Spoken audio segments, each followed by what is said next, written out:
മഹത്തായ ഒരു ഭരണഘടനയ്ക്കനുസരിച്ച് ഭരണം നടത്തുന്ന ഒരു രാജ്യത്തിന് രാഷ്ട്രീയ അധികാരികൾക്ക് എങ്ങനെയാണ് നിശബ്ദരാകാൻ സാധിക്കുക? 2 കന്യാസ്ത്രീകൾ ഇതുപോലെയുള്ള ദുരാരോപണത്തിന് വിധേയരായിട്ട് ഇപ്പോൾ ജയിലിൽ അടയ്ക്കപ്പെട്ടിരിക്കുകയാണ്. തീർച്ചയായിട്ടും ഇത് അനീതിയാണ്. ഈ രാജ്യത്തിൻ്റെ ഭരണാധികാരികളുടെ ശബ്ദമുയരേണ്ടത് ഈ അനീതിക്ക്, അക്രമത്തിനെതിരായിട്ട് നമ്മുടെ നാട് ഉണരേണ്ടതായിട്ടുണ്ട്. സർക്കാരുകൾ ഉണരേണ്ടതായിട്ടുണ്ട്. ഇതുപോലെയുള്ള പ്രവർത്തനങ്ങൾ, അക്രമങ്ങൾ ഉണ്ടാകാൻ പാടില്ല.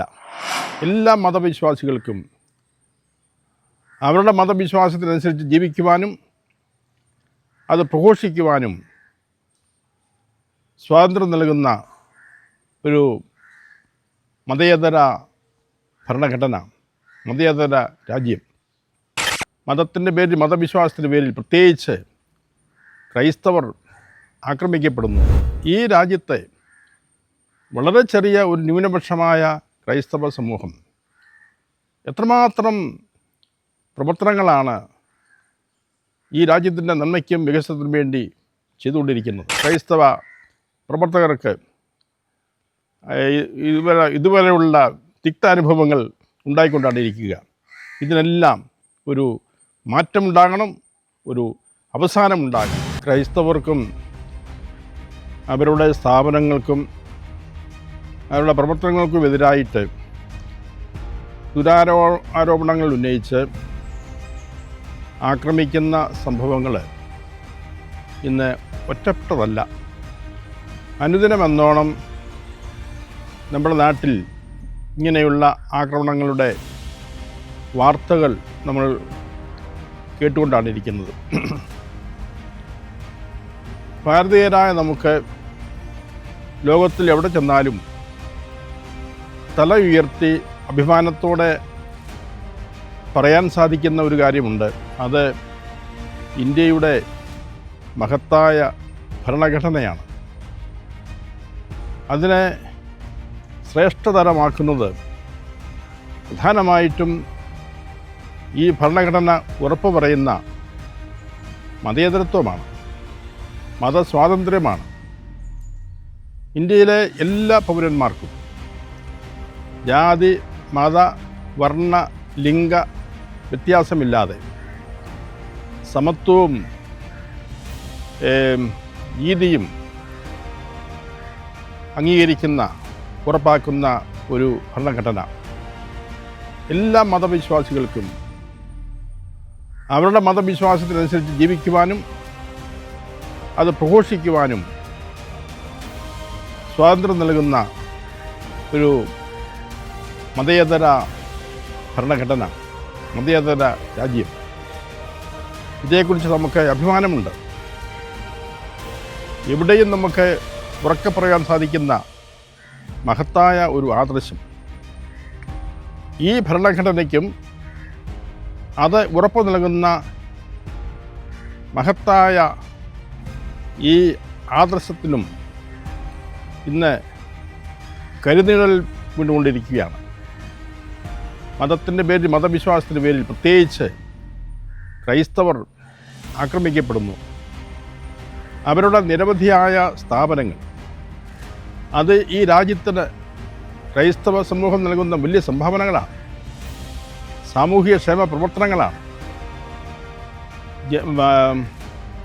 രാജ്യത്തിൻ്റെ വികസനത്തിന് വേണ്ടി നടത്തുന്ന സ്ഥാപനങ്ങളും പദ്ധതികളുമൊക്കെയാണ്. അങ്ങനെ ഈ രാജ്യത്തെ വളരെ ചെറിയ ഒരു ന്യൂനപക്ഷമായ ക്രൈസ്തവ സമൂഹം എത്രമാത്രം പ്രവർത്തനങ്ങളാണ് ഈ രാജ്യത്തിൻ്റെ നന്മയ്ക്കും വികസനത്തിനും വേണ്ടി ചെയ്തുകൊണ്ടിരിക്കുന്നത്.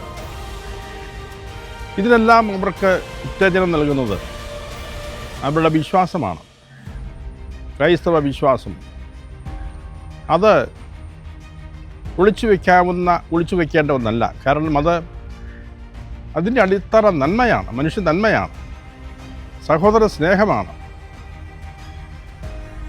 നിന്നെപ്പോലെ മറ്റുള്ളവരെയും സ്നേഹിക്കുക, തന്നെപ്പോലെ തന്നെ അയൽക്കാരനെയും സ്നേഹിക്കുക എന്നുള്ള ഈശോ മിശിഹായുടെ ആ പ്രബോധനമാണ് ക്രൈസ്തവ സഭയെ ഇത്തരത്തിലുള്ള പ്രവർത്തനങ്ങൾക്ക് പ്രേരിപ്പിക്കുന്നത്.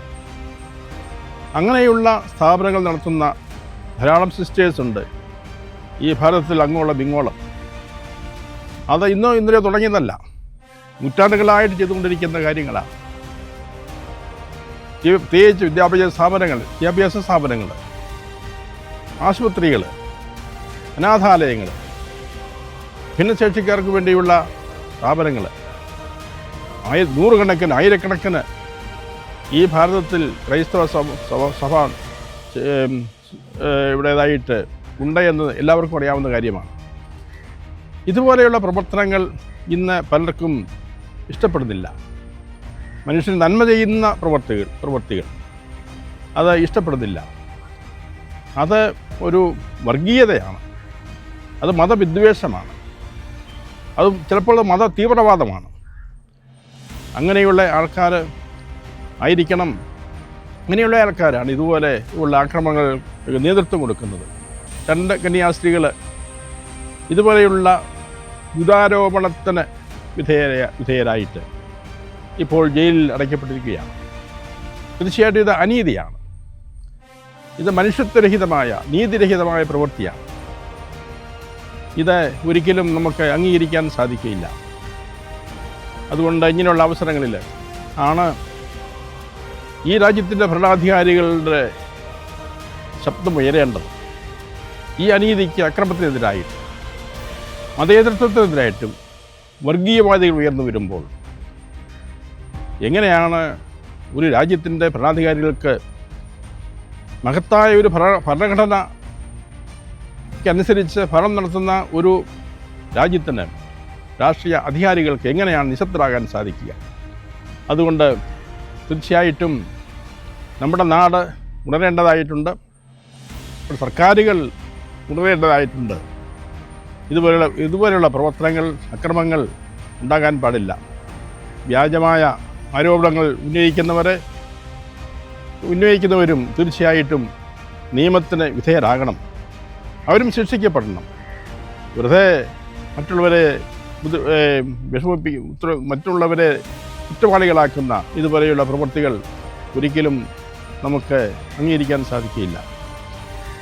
ഈ കന്യാസ്ത്രീകളുടെ ഇത് 2 കന്യാസ്ത്രീകൾ മാത്രമല്ല, ഇതുപോലെ 100 ക്രൈസ്തവ പ്രവർത്തകർക്ക് ഇതുപോലെയുള്ള തിക്താനുഭവങ്ങൾ ഉണ്ടായിക്കൊണ്ടാണിരിക്കുക. ഇതിനെല്ലാം ഒരു മാറ്റമുണ്ടാകണം, ഒരു അവസാനമുണ്ടാകണം. അതിനുവേണ്ടി ഈ രാജ്യത്തിൻ്റെയും ഈ ജനത്തിൻ്റെയും ധാർമ്മിക മനസാക്ഷി ഉണരട്ടെ എന്ന് ഞാൻ ആഗ്രഹിക്കുന്നു. അതിനുവേണ്ടി അഭ്യർത്ഥിക്കുകയും ചെയ്യും.